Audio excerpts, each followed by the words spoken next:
5 ఏళ్ల క్రితం వచ్చిన మాతాజీ వచ్చారు, స్కూల్కి వచ్చారు, ఇప్పుడు వచ్చి భగవద్గీత చెప్తున్నారు అని అంటూ చెప్తూ ఉన్నారు. బుక్ టీచర్తో చెప్తున్నారు. అది నా చెవిలో పడింది.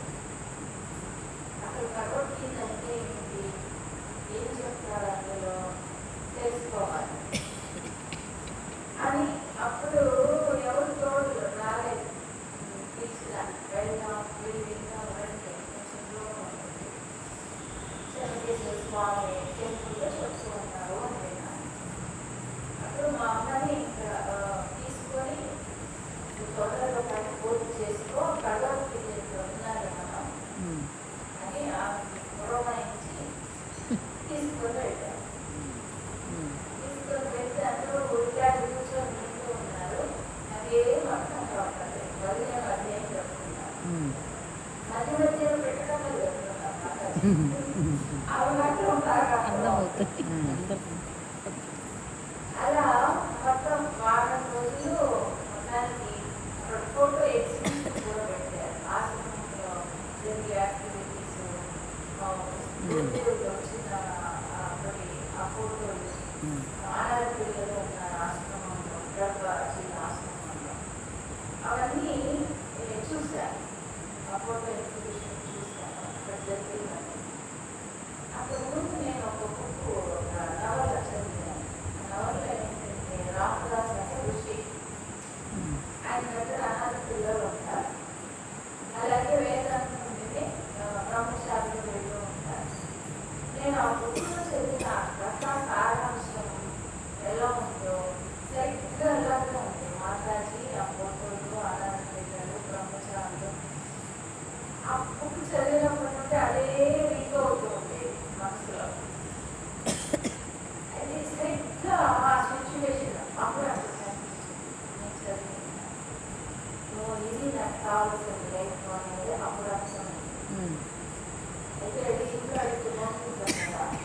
అందుకని ఇంచులో రోజున అందరికీ 7 రోజులు అయిన తర్వాత గురుదక్షిణ కవర్లు ఇస్తారు. గురుదక్షిణ పెట్టి అందరూ కవర్లు ఇచ్చి మాట్లాడి నమస్కారం చేసుకొని వెళ్తున్నాను. మాకు ఇచ్చిన కవర్లో మా అమ్మ తెలియకుండా లెటర్ రాసి అందులో మనీ పెట్టిన తర్వాత మా అమ్మ నేను లెటర్ రాసి అందులో పెట్టి పేస్ట్ చేసేసాను. మళ్ళీ ఎవరికి చేసి అప్పుడు గురుదక్షిణ మాతాజీ మా వంతు వచ్చినప్పుడు లైన్లో వెళ్ళి ఇస్తూ ఉన్నారు. ఇచ్చి నా కవర్ ఇచ్చి నమస్కారం చేసుకున్నప్పుడు మాతాజీ అన్నారు కలలేదు.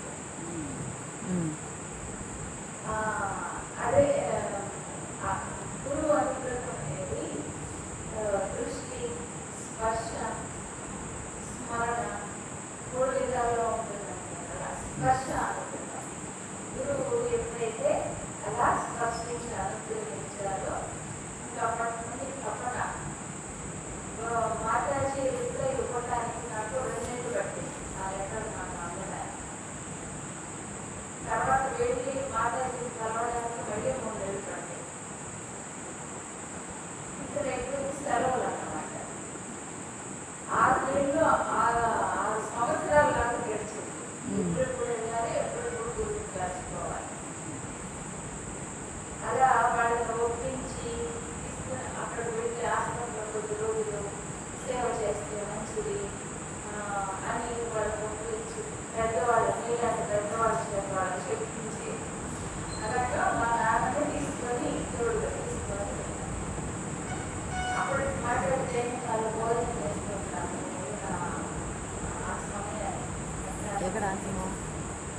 అప్పుడు నన్ను చూసి ఓ ఈ పిల్ల లెటర్ రాసింది ఎవరు పెద్ద వయసు అనుకుంటా చదువుకునే పిల్లలాగుంటే సరే తెలియదు. ఇంటర్లో ఏ గ్రూపు అది అని అడిగారు మాట్లాడి. నేను చెప్పాను, అయితే నువ్వు అకౌంట్స్ చూసుకో 10 రోజులు, నీకు ఇంకా మైనారిటీ తీరలేదు. బ్రహ్మచారి కోర్సులో జాయిన్ అవ్వాలంటే మైనారిటీ తీరు 18 ఏళ్ళు నిండాలి. 18 ఏళ్ళు నిండకుండా ఒక కోర్సులో జాయిన్ అయితే మీ అమ్మ నాన్న వచ్చి కేసు పెట్టారనుకో. ఇంకా మాతాజీ లాయర్ కాబట్టి అవన్నీ ఆలోచించాను. తిరిగి వెళ్ళిపోవాల్సి వస్తుంది. అందుచేత కొద్ది రోజులు మనకి ఆఫీస్లో అకౌంట్స్ చూస్తూ ఉంటాడు. అదే నేను తర్వాత కోర్సులో జాయిన్ అయిపోవచ్చు అని మాతాజీ చెప్పాను. చెప్తే అలాగే చేశాను. మళ్ళీ నేను కోర్సులో జాయిన్ అయిపోయానని తెలిసి గోల అక్కడ ఆయన నాన్నగారు హాస్పిటల్లో జాయిన్ అయిపోయాడు. ఈమెమో ఏడుస్తూ వచ్చింది. మాతాజీ దగ్గరికి వెళ్ళి పంపించమని బాగా శివాట్లు పెట్టారట మాతాజీ మా అమ్మాయి. ఇంకొక ఆవిడ వచ్చింది. వస్తే ఆవిడ తిట్టి ఇద్దరిని పంపించేశారు.